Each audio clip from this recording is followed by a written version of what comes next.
Guys, today we are going to be unboxing and reviewing this Predator 212. It is a bit different than what I usually post.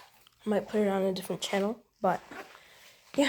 So it has 212 cc's. It is a horizontal shaft. Of course, one cylinder. Later I'm going to be putting it on this Coleman CT200U. But I still need to get hardware and a chain tensioner. So for now, we're just going to be unboxing this and seeing how good it is. I have a 224 in my go-kart, but I've never seen one of these 212s. So let's crack it open.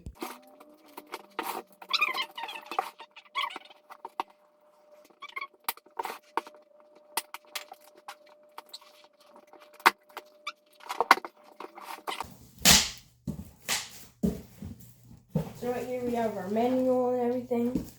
I know all that, so we don't need that. Got some cardboard, and right here we got the engine. So I'm gonna set you up somewhere, and I'll show getting this thing out. Okay, so I'm gonna take some plastic off, or not. Now, gonna lift it up from, let's say, the gas tank and the exhaust. Alright. Here we go. So, here is our Predator 212. They have the keyway zip tied on there. Oil.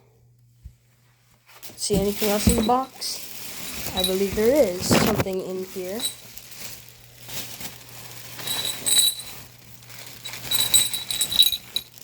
Alright, so it looks like spark plug wrench. But I mean, you can use regular wrenches for this, but yep, good. Now, nothing else that I know of in this box. So, good. Put that off to the side. Come over here. We're going to get the engine running and ready to break in today. What comes in the box is a manual, spark plug wrench, and the little thingy that goes with it. You've got a keyway in there. You got a free zip tie. No, I'm kidding. Comes with a little quick start guide right in here. So it says, how to fill up the oil, how to start it. You can see in 12. Around back here, you can see it has the on-off switch. You got your oil that goes in there. This is the, I think, oil sensor. Yeah, a lot of cheaper engines, like this Chinese engine over here, they don't have any oil sensors or anything. So, yeah, this is kind of a Frankenstein build of old Predator parts. Anyway, back to here. I'm gonna get this off here. There we go. You got your throttle. This is slow. And then up here. Wait, oh, sorry. This is fast. That's slow. That's around, let's say around 1,000 RPM. And then up here, and maybe around 4,000 with the governor. Without the governor, you can rev these things really high. But, the governor's right in there. So, probably gonna remove that sometime. But this will go in here, of course. I have the chain for it. Oh, chain. I got a clutch for it over there, just to kind of get it running. But we'll fill it with oil, and then we'll get it started. Got the engine in the tub where I like to fill it with oil. The oil is out there, so let's head over.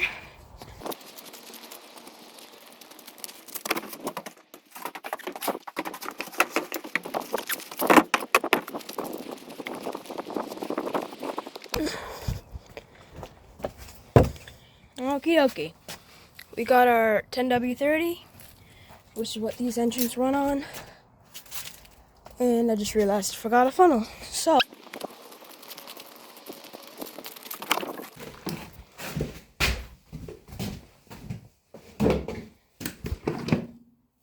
here it is.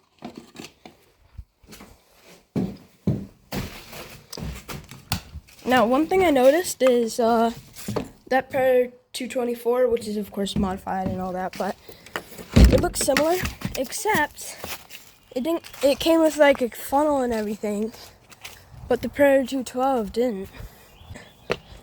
Anyway, these engines, you want to fill the oil up to right on the lip, right in there. So make sure this is clean, and then put that in. I'm gonna set it up on a tripod, and we're gonna put the oil. Got myself a tripod. Now we're gonna fill it up with oil. This stuff is synthetic. You don't need it, but I like putting that in my engines. I just completely missed. Man. Well, I guess that's why I have the tub.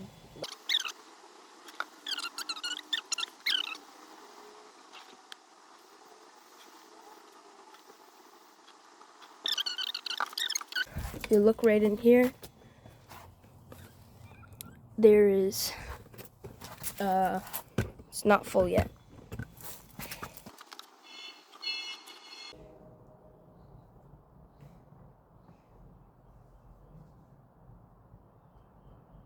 Oh, I'm so bad at this. Oh, so you can see the oil starting to spill out the side over here. So now you want to take out the funnel, and hopefully with you don't have a whole mess of oil on the bottom. I just like laying it in my tub, and let the oil, make sure it's on a flat surface, let it just drain all the way out until it's like right on the side. So I'll let it do that. Alright, so I just came back. You can see right here that there is still some oil dripping out, but I like to plug it up right around now. Yeah, so I'll put those plugs on. When it was draining, I got myself some non-ethanol gas. It's really good to put non-ethanol gas in these engines. If you don't, they'll be all, the carbs will get all gunked up and everything. But with the non-ethanol gas, it's really good for these engines. So when I'm starting these engines up, I don't usually put a full tank in them. I'll just, maybe, just enough to let it get to the carburetor and everything like that. Maybe a little more. Yep, just around that. Maybe a quarter tank.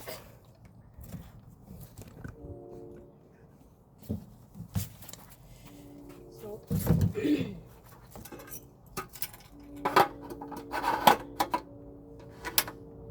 we go. It's not that hard. Now, I think I'll bring us out back over there, just in the dirt. Alright. We are out back. I'm going to spill a lot of oil on myself when I was out back. What you're gonna do, you're going to put the choke to start. Oh. Okay, it's a little sticky. Then put the fuel on, make sure it's on there. I just like to unstick the little keys before I start it. Now the manual says to put it to around half revs, somewhere in the middle, but I really don't think you need to, but I'll do what they say. I'll put it so there's less, most, I'd say half rate about there, right? Okay, good. So, make sure your switch is to on. I usually switch these around for the pit bike, so I'm not used to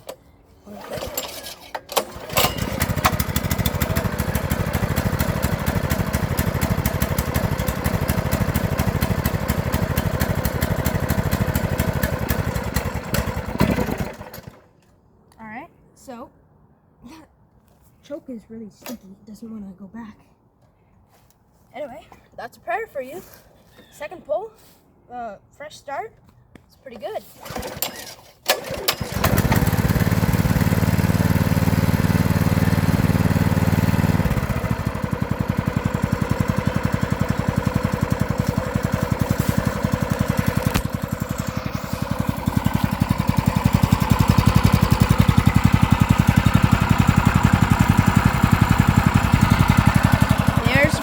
For you. That was so easy. I just did a rebuild on an old Chinese engine and it took a long time to start it. But this started right up. Alright, great. Now that we have it all running and everything, what I'm gonna do, I like getting out a stand. I use some old 2x4s and stuff as kind of an engine stand. I'll usually use mounting hardware that, you know, you would use to put it into like a mini bike or a go-kart or something. But I'm going to use zip ties because those work just as well. It's just a little less stable. Pretty sure I have some zip ties in here. And what I'm going to do is I'm going to zip tie it on and just let it go through all the gas we put in, which is right around, quarter tank. So I'm going to put that on, and I'm just going to let it idle for a while.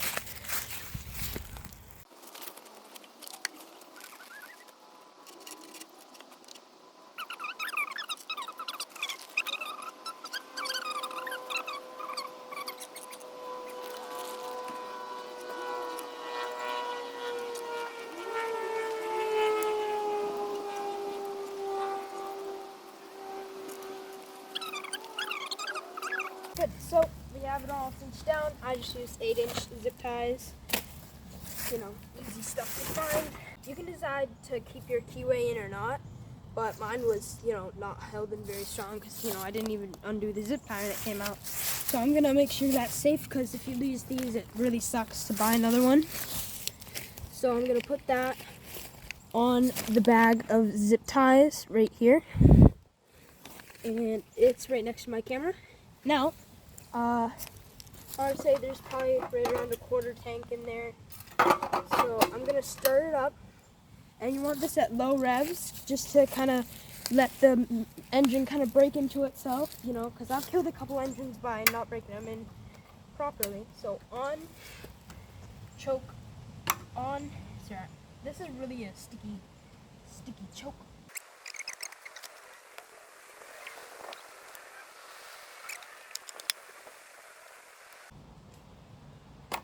Oh, alright, I got it. Alright, so I'm not going to start with the choke because it's going to be a pain to put it back on. So all you have to do, have your zip ties, so you can see the engine can move a little bit. But, I mean, of course it's not coming off here, so it should be good. Anyway, choke, in this case for me, off, but you normally would have the choke on. Fuel on, switch on, or I can have half choke right now. There we go. Choke off. You can see it is idling good. There should be throttle response, which there is. So I'm gonna leave it there at idle speed and just let it break in. For let's say half an hour to an hour. Okay, the engine's been running for around 2 hours now. Maybe give or take a little bit. Should be all set. Now what we're gonna do is we're gonna change the oil, put new oil in, and it should be ready to go. And you can, you know, put this on a generator or whatever, put it on a pit bike, go-kart, everything like that. So great, I can get this ready to change the oil. All right, great. So I have myself a nice big oil pan. Now this is where you're gonna drain your oil from. I usually prop it up here once I have the plug out. I'll put the plug somewhere clean. Don't want it getting dirty. I'll probably put it off to the side. Then I like just to tip it up to get all the oil out. If you don't have some kind of contraption like this, you can probably just cut your zip ties, hold the engine, kind of pour it out. But we're gonna loosen it up. This is a 10mm wrench, You want to crack that open. You can use your fingers the rest of the way. So 10 mil, that's all you need. Alright, so I'm right here at the end. I'm gonna bring this plug out and tip the engine up. So you can see the oil's looking pretty new. You know, it's pretty unused, but it's necessary to do this.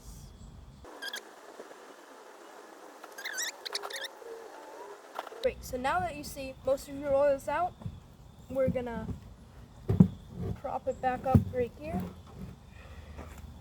And I'm gonna put the screw back in. Now, just make sure you tighten it up nice and tight. Don't over tighten this. It's really bad if you strip this. So once it's snug, you just gotta do like a little boop. And that's what I usually call good. Good. So, you got that. Now, let's open up the oil, and this is pretty much the same exact thing as I showed earlier in the video, so I'm just gonna skip over this. Okay, there we go. Our oil has been changed. We've broken in our engine. Some people like to change the oil multiple times, but as long as you're kind of gentle on the engine as you first use it, after, you know, let's say half an hour to an hour, you can definitely beat on it some more. But there's my video. You can take this off the stand, put it on your mini bike, your generator, your whatever. There's your new engine, all broken in. Thank you for watching. Like and subscribe, do whatever you want. I don't care. Thanks for watching. Bye-bye.